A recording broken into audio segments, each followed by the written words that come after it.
මගේ YouTube channel එකට ආදරයෙන් පිළිගන්නවා.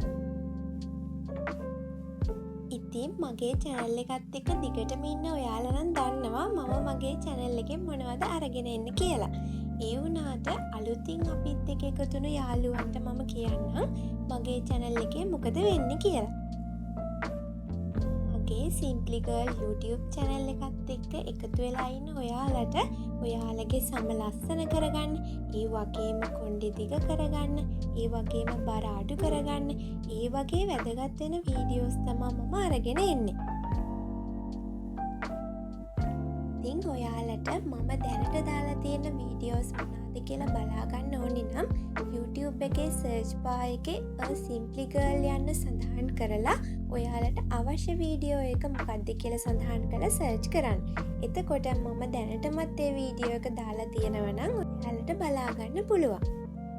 උදාහරණයක් විදිහට කිව්වොත් ඔයා ගිහින් search කරන්න YouTube එකේ Simply Girl වට්ටක්ක juice, Simply Girl carrot juice. ඒ විදිහට search කරාම මම දාලා තියෙන ඒ වීඩියෝ එක ඔයාට බලා ගන්න පුළුවන් වෙනවා.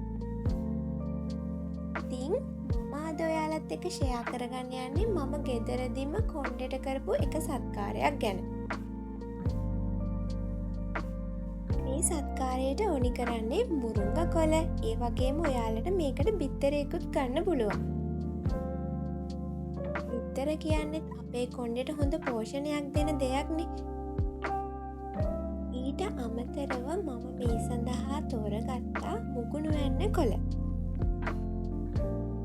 ඉතින් මුගුණු වැන්නත් අපේ කොණ්ඩේට ගොඩාක්ම ගුණදායක දෙයක්. අපේ කොණ්ඩේ නිරෝගී බව පවත්වාගෙන යන්න උදව් වෙනවා.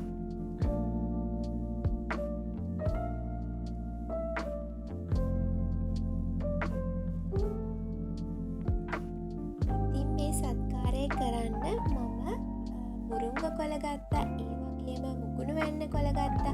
ඊට අමතරව බිත්තරයකුත් ගත්තනේ. තව එක කොළ වර්ගයක් මම මේකට එකතු කරනවා. අපි බලමු ඒ මොනවාද කියලා. කරපිංච කොළ. ඉතින් කරපිංච කියන්නේම අපේ කෙස් වර්ධනයට ගොඩක්ම උදව් කරන දෙයක්.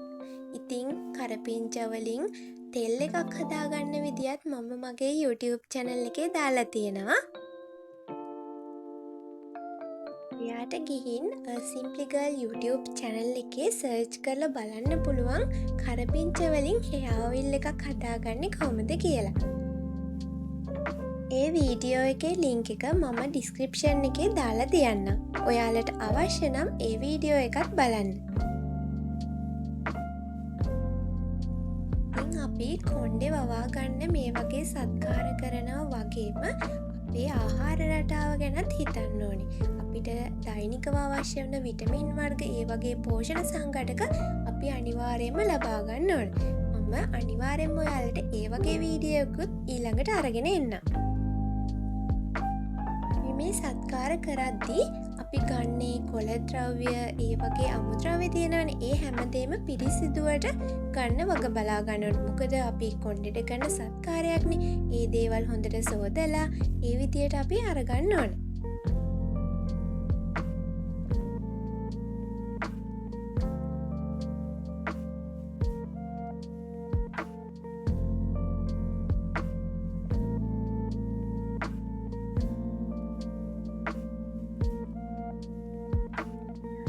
මේ සත්කාරය සඳහා ඕන නම් පේරදළුත් එකතු කරගන්න පුළුවන්. පේරදළු වලිනුත් අපේ කොණ්ඩේ සඳහා ගොඩාක් ගුණදායක බවක් එකතු කරනවා. ඉතින් ඔයාලට කැමති නම් ඒවත් එකතු කරගෙනම මේක කරන්න පුළුවන්.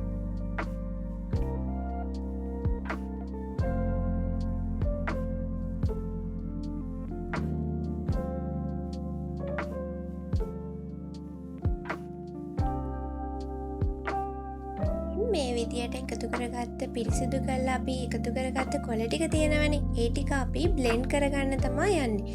ඒ ටික හොඳට බ්ලෙන්ඩ් කරගෙන එමු අපි දැන්.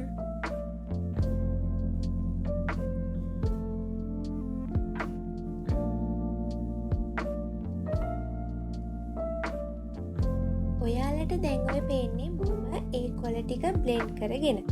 ඉතින් අපි මේ ටික බ්ලෙන්ඩ් කරගත්තට පස්සේ හොඳට පිරිසිදු රෙදි කෑල්ලක් හරි පෙරණයක් හරි භාවිතා කරලා මේක හොඳට පෙරා ගන්න ඕනේ.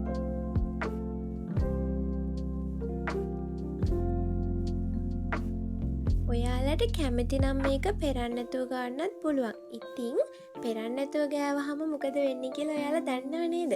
අපේ කෙස් අතරේ ඔය රොඩු වගේ කෑලි තියෙනනේ. ඒ දේවල් හිර වෙනවා. ඉතින් ඒ හින්දා තමා මම මේක පෙරාගෙන ඊට පස්සේ භාවිතා කරන්නේ.